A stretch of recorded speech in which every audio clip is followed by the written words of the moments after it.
نحمده ونصلي على رسوله الكريم أما بعد قال الله تبارك وتعالى في كلامه العظيم أعوذ بالله من الشيطان الرجيم بسم الله الرحمن الرحيم والذين إذا أنفقوا لم يسرفوا ولم يقتروا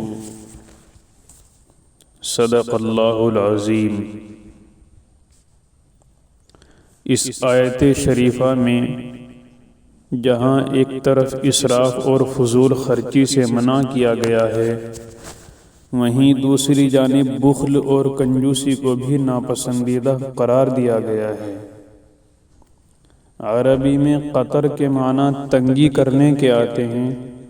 اور یہاں اس سے بخل مراد ہے، جو کسی نہ کسی درجے میں انسان کی جبلت میں موجود ہے۔ اسی لیے قرآن کریم میں دوسری جگہ ارشاد ہے وَكَانَ الْإِنسَانُ قَتُورًا، یعنی انسان میں بخل کا مادہ رکھا گیا ہے۔ ضروری اور واجبی جگہوں پر خرچ کرنے میں بخل کرنا قرآن کریم کی نظر میں کافروں اور منافقوں کا عمل ہے۔ چنانچہ سورہ نساء میں ارشاد فرمایا گیا ان اللہ لا يحب من كان مختالا فخورا الذين يبخلون ويأمرون الناس بالبخل ويكتمون ما آتاهم الله من فضله وأعتدنا للكافرين عذابا مهينا، کہ بے شک اللہ تعالیٰ کو پسند نہیں ہیں وہ لوگ جو اپنے کو بڑا سمجھیں اور شیخی بگھاریں، جو خود بخل کرتے ہیں اور لوگوں کو بھی بخل کا حکم دیتے ہیں، اور ان چیزوں کو چھپاتے ہیں جو اللہ نے ان کو اپنے فضل سے عطا کر رکھی ہیں، اور ہم نے کافروں کے لیے ذلتناک عذاب تیار کر رکھا ہے۔ واضح ہو کہ بخل کے اصل معنی حقدار سے مال کو روکنے کے آتے ہیں۔ خلاصہ یہ ہے کہ بخیل شخص اللہ کو بھی پسند نہیں ہے۔ اسی بنا پر بخل کا اصل مصداق یہ ہے کہ جس شخص پر حسب شرائط زکوٰۃ یا صدقات واجب الادا ہوں اور وہ ان کی ادائیگی میں آنا کانی کرے، یا اپنے ایسے ماتحتوں یا رشتہ داروں کے خرچ میں وسعت کے باوجود کمی کرے جن کا خرچ اٹھانا شرعاً اس پر واجب ہے، تو ایسے لوگوں کا بخل کرنا سخت گناہ اور بدترین عذاب کا موجب ہے۔ چنانچہ ارشاد خداوندی ہے والذین یکنزون الذہب والفضة ولا ينفقونها في سبیل اللہ فبشرهم بعذاب علیم یوم یحمى علیہا فی نار جہنم فتکوى بها جباہهم وجنوبهم وظہورهم هذا ما کنزتم لانفسکم فذوقوا ما کنتم تکنزون۔ اور جو لوگ سونا چاندی جمع کر کے رکھتے ہیں اور ان کو اللہ کی راہ میں خرچ نہیں کرتے، سو آپ ان کو ایک بڑی دردناک سزا کی خبر سنا دیجئے جو کہ اس روز واقع ہوگی کہ ان کو دوزخ کی آگ میں تپایا جائے گا، پھر ان سے ان لوگوں کی پیشانیوں اور ان کی کروٹوں اور ان کی پشتوں کو داغ دیا جائے گا، اور یہ جتلایا جائے گا کہ یہ ہے وہ جس کو تم نے اپنے واسطے جمع کر رکھا تھا، سو اب اپنے جمع کرنے کا مزہ چکھو۔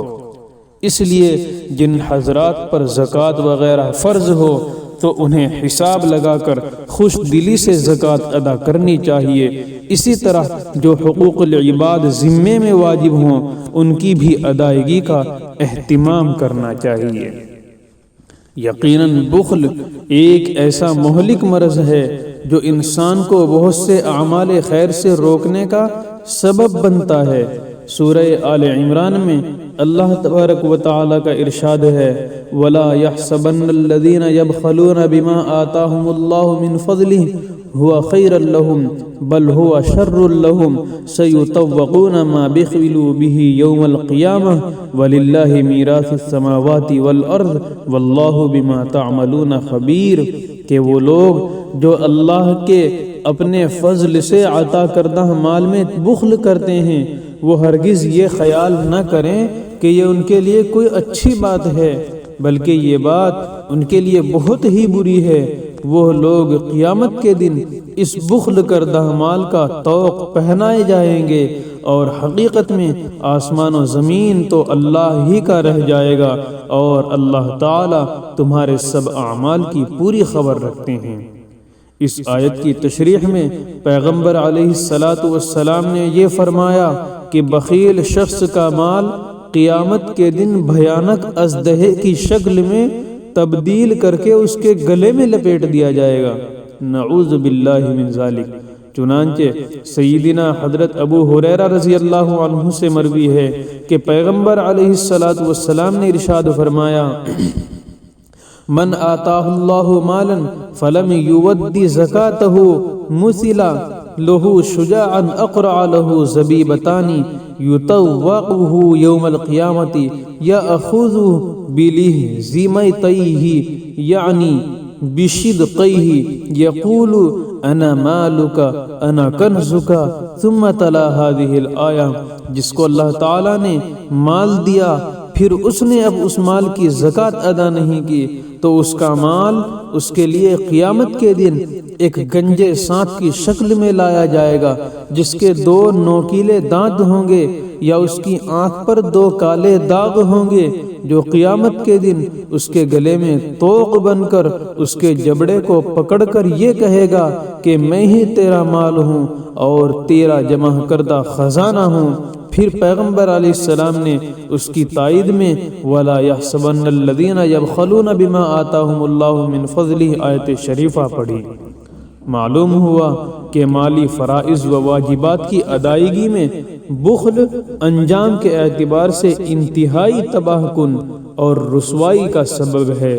اسی لیے پیغمبر علیہ الصلاۃ والسلام بکثرت یہ دعا مانگا کرتے تھے، اللہم انی اعوذ بک من البخل والکسل وارذل العمر وعذاب القبر وفتنة المحیا والممات، کہ اے اللہ میں آپ سے بخل، سستی، نکمی عمر، عذاب قبر اور زندگی اور موت کے فتنے سے پناہ چاہتا ہوں۔ واقعہ یہ ہے کہ بخیل شخص مال کی محبت میں ایسا مجبور ہو جاتا ہے کہ عقل کے تقاضے اور شرعی واضح حکم کے باوجود اسے ضروری مواقع پر خرچ کرنا بھی سخت ترین بوجھ معلوم ہوتا ہے۔ چنانچہ بخیل اور سخی کی ایک مثال سے حدیث شریف میں وضاحت بھی آئی ہے۔ فرمایا نبی اکرم صلی اللہ علیہ وسلم نے کہ کنجوس آدمی اور صدقہ خیرات کرنے والے آدمی کی مثال ایسے 2 شخصوں کی طرح ہے جو لوہے کی 2 زرہیں پہنے ہوئے ہوں، جس کی تنگی کی وجہ سے ان کے دونوں ہاتھ ان کے سینے اور گردن سے چمٹ گئے ہوں۔ پس جب صدقہ دینے والا صدقہ دینا شروع کرتا ہے تو اس کی زرہ کھلتی چلی جاتی ہے اور انبساط کے ساتھ اپنا ارادہ پورا کرتا ہے، اور جب بخیل کچھ صدقے کا ارادہ کرتا ہے تو زرہ کی سب اجزاء آپس میں مل جاتے ہیں اور ہر جوڑ اپنی جگہ پکڑ لیتا ہے، جس کی بنا پر بخیل کے لیے صدقے کے ارادے کو پورا کرنا بڑا مشکل ہو جاتا ہے، اور بخیل شخص جنت سے بھی دور ہوتا ہے۔ چنانچہ حدیث شریفہ میں سیدنا حضرت ابو بکر صدیق رضی اللہ عنہ سے مروی ہے کہ نبی اکرم صلی اللہ علیہ وسلم نے ارشاد فرمایا، لا يدخل الجنت خب ولا منان ولا بخیل، کہ جنت میں کمینہ اور صدقہ دے کر احسان جتانے والا اور بخیل شخص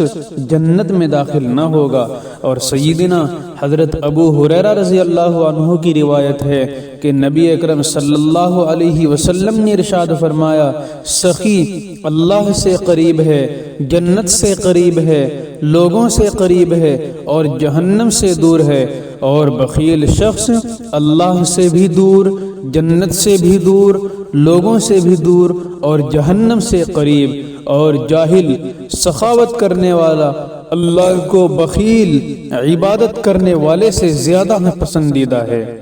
سیدنا حضرت ابو سعید خدری رضی اللہ عنہ سے مروی ہے کہ پیغمبر علیہ الصلوۃ والسلام نے ارشاد فرمایا خصلتان لا یجتمعان فی مؤمن البخل وسوء الخلق، کہ دو عادتیں مومن کامل میں جمع نہیں ہوتی، کنجوسی اور بدخلقی۔ نیز سیدنا حضرت ابو ہریرہ رضی اللہ عنہ سے مروی ہے کہ رسول اللہ صلی اللہ علیہ وسلم نے ارشاد فرمایا جب تمہارے امراء تم میں بہتر لوگ ہوں اور تمہارے مالدار تم میں سخاوت کرنے والے ہوں اور تمہارے معاملات مشورے سے طے ہوں تو زمین سے اوپر کا حصہ تمہارے لیے زمین کے اندر کے حصے سے بہتر ہے، یعنی زندگی غنیمت ہے۔ اور اگر تمہارے امراء یعنی حکام تم سے بدتر لوگ ہوں اور تمہارے مالدار تم میں بخیل لوگ ہوں اور تمہارے معاملات عورتوں کے حوالے ہوں تو پھر تمہارے لیے زمین کے اندر کا حصہ اوپر کے حصے سے بہتر ہوگا، یعنی زندگی سے موت بہتر ہوگی۔ اور حضرت حسن بصری رحمت اللہ علیہ سے مرسلن مروی ہے کہ نبی اکرم صلی اللہ علیہ وسلم نے ارشاد فرمایا اذا اراد اللہ بقوم خیرا واللہ امرهم الحکماء وجعل المال عند السمحاء واذا اراد اللہ بقوم شرا واللہ امرهم السفهاء وجعل المال عند البخلاء۔ اور ایک حدیث میں جناب رسول اللہ صلی اللہ علیہ وسلم نے ارشاد فرمایا صلاح اول هذه الامة بالزہادۃ والیقین وہلاکها بالبخل والعمل، کہ اس امت کی سب سے پہلی صلاح کا سبب یقین اور زہد کے اوصاف تھے، اور اس میں بگاڑ کی ابتدا بخل اور ہوس سے ہوگی۔ اسی بنا پر ہر صاحب ایمان کو حتی الامکان بخل اور کنجوسی سے قصدن بچنے کا اہتمام کرنا چاہیے۔ اللہ تعالی ہم سب کو ایسی سب ناپسندیدہ باتوں سے بچنے کی توفیق عطا فرمائے۔